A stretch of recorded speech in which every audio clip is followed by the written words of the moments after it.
दोस्तों, कृतज्ञता या ग्रैटिट्यूड एक ऐसा गुण है जो इंसान को नेक रास्ते पर चलाता है। और सिर्फ इतना ही नहीं, इससे हमारा जीवन खुशियों से भरने लगता है। आज हम इसी कृतज्ञता के अर्थात आभार व्यक्त करने के बारे में बात करेंगे। जब हम किसी को उसके किए गए कार्य के लिए धन्यवाद करते हैं, यदि हम सच्चे दिल से उसे धन्यवाद देते हैं तो वो दिल को सुकून दे जाता है और नेक्स्ट टाइम वह व्यक्ति भी अधिक खुशी के साथ हमारी हेल्प करेगा। आभार व्यक्त करने को हमें अपनी नेचर बना लेना चाहिए। कई बार हम कृतज्ञ न होकर उस सहयोग या एहसान को अपना हक समझते हैं। जैसे कि पहला ही उदाहरण है हमारे पेरेंट्स का। उन्होंने किस तरह से दुख उठाकर या मेहनत करके हमारा पालन पोषण किया है, हमें बड़ा किया, खुद की नींद, भूख, प्यास सब त्याग कर हमें खिलाया, हमें सुलाया। उन्होंने हमारी हर इच्छा को पूर्ण करने के लिए क्या क्या नहीं किया।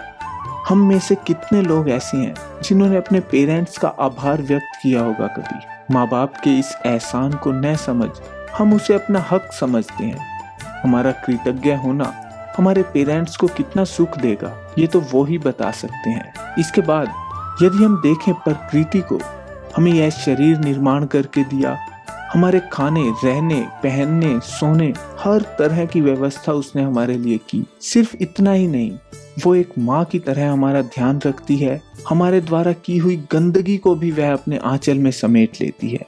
हमारे भारत देश में ऐसे ही धरती को माँ का दर्जा नहीं दिया गया है।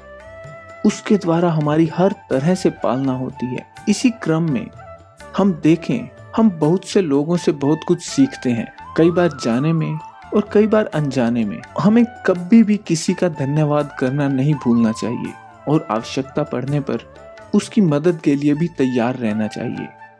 मान लीजिए हम किसी की टैक्सी में कहीं गए, अब टैक्सी वाले ने अपना किराया ले लिया, लेकिन उसने हमें सही समय पर, सही स्थान पर ठीक ठाक पहुंचा दिया, तो इसके लिए उसका भी तो धन्यवाद बनता है। जो हमने शुरू में बात की कि आभार व्यक्त करने की नेचर हमें बनानी है, जिसे कहा जाता है एटीट्यूड ऑफ ग्रैटिट्यूड। तो उसमें हम हर एक व्यक्ति के अंदर कुछ न कुछ ऐसी बात जरूर ढूंढ लेते हैं जिसके लिए हमें उसका धन्यवाद करना चाहिए। इससे उस व्यक्ति को तो खुशी मिलेगी ही, लेकिन साथ ही हमें भी खुशी मिलेगी और सब हमें सहयोग करने लगेंगे। प्रकृति भी हमारी मदद करने लगेगी और हमारे जीवन में सब कुछ अच्छा होता जाएगा। दोस्तों, कई बार अपनी शारीरिक, भौतिक या आर्थिक जीवन में जरा सी भी न्यूनता को लेकर हम दुखी हो जाते हैं और कभी कभी तो ईश्वर को भी कोसने लगते हैं। और सच तो यह है कि हमें अपनी खुशी, अपना सुख, अपनी नियामतें देखने के लिए कभी कभी अपनी आंखें बंद करके फिर बंद आंखों से देखना चाहिए कि मेरे पास क्या क्या है जो दूसरे कईयों के पास नहीं है। आपकी उंगलियों में अंगूठियां भले ही न हो, पर उंगलियां तो सही सलामत हैं। थाली में महंगे महंगे पकवान न सही, भोजन तो है जो कितने लोगों को नसीब भी नहीं होता है।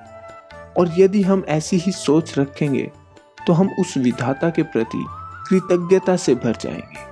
दोस्तों, यदि जीवन में खुशी न रहे, जीवन से रस, रंग, महक खत्म हो जाए, तो रीजन है आपके मन से ग्रैटिट्यूड या कृतज्ञता का भाव नष्ट हो गया है। और हाँ, हमें एक और बात याद रखनी होगी कि इस भाव को प्रकट करने से भी अधिक महत्वपूर्ण है इसे दिल से महसूस करना, दिल से दूसरों के प्रति कृतज्ञ होना, और साथ ही साथ जो दिखाई न दे, जैसे कि प्रकृति है, ईश्वर है, उनके प्रति भी कृतज्ञ होना। यही हमारे जीवन में खुशी के आगमन के संकेत हैं। इससे ही हमारे जीवन में आशाएं व विश्वास की सुंदर कलियां फूटने लगती हैं। आशा है आपको यह वीडियो काफी पसंद आई होगी व आप इन बातों को जीवन में अपनाकर स्वयं को जरूर लाभान्वित करेंगे। कृपया इसे शेयर कर दूसरों को भी इसका लाभ दें और चैनल को सब्सक्राइब करें ताकि इसी तरह की नई नई बातों को वीडियोस के द्वारा आप तक पहुंचा पाऊं। धन्यवाद।